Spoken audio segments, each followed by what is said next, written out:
दुनिया में तशरीफ़ लाए, आज से तकरीबन 1500 साल पहले आप जब तशरीफ़ लाए, दुनिया कुफ्र व ज़लालत में और अंधेरों में डूबी हुई थी।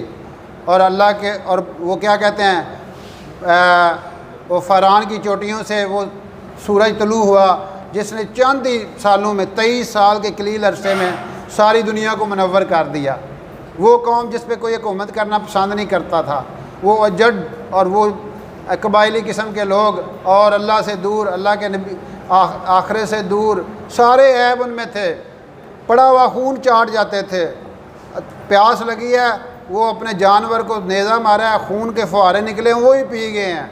माँ से शादी करने वाले लोग, छोटी छोटी बातों पे झगड़ने वाले लोग और मुद्दतों लड़ने वाले लोग, कभी घोड़ा आगे बढ़ाने पे झगड़ा और कभी पानी पीने पिलाने पे झगड़ा, कहीं कहीं 100 साल जंगें जारी रहती थी। अल्लाह ने वो ऐसी कौम अल्लाह के नबी अलैहिस्सलाम के हाथों बना दी कि उस कौम ने सारी दुनिया को गाइड किया। और 1-2 दिन गाइड नहीं किया, 1200 साल पूरी दुनिया में मुसलमानों की हुकूमत रही है। 1200 साल, यानी ये शान व शौकत से और दबदबे से और रोब से हुकूमत की है सारी दुनिया पे।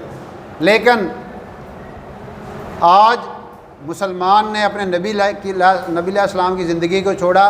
आज हम ज़िल्लतों का शिकार हो चुके हैं, सारी दुनिया ही मुसलमानों को कोट पे आ रही है। आप देखें ना, गज़ा में क्या हो रहा है, रोज़ मुसलमानों को मार पड़ रही है, रोज़ मुसलमानों को मार पड़ रही है। कितने मुसलमान शहीद हो रहे हैं, कितने उनके साथ क्या क्या जुल्म सितम हो रहे हैं आज हर जगह पे। और फिर हम जो मुसलमान हैं, जो इस्लाम वाले हैं, जो ला इलाहा इल्लल्लाह मुहम्मद रसूलुल्लाह वाले हैं, वो आज इस्लाम को पसंद नहीं कर रहे, वो अल्लाह से दूर हैं। आज मुसलमान इस्लाम पे नहीं पसंद वो चलना चाहता, वो अल्लाह रसूल की ताबेदारी